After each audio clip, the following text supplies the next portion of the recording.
Content rich in keywords and capture the attention of the reader. Today search engines recognize the importance of content-rich keywords.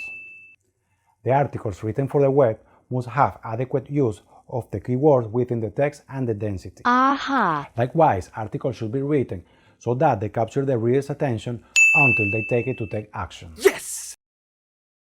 After watching this video, you should have a better understanding about this topic. If you still have any question, please ask. Ask, please. Use the comment section.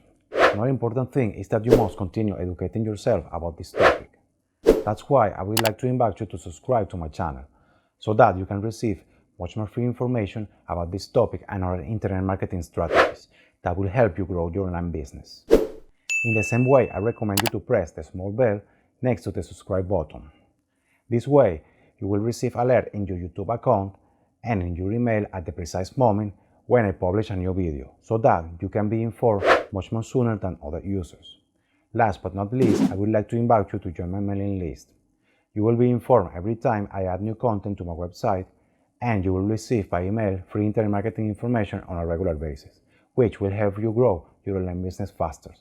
You don't have to pay anything for it. It is completely free. Thank you very much for watching this video. See you later in the next video. Goodbye.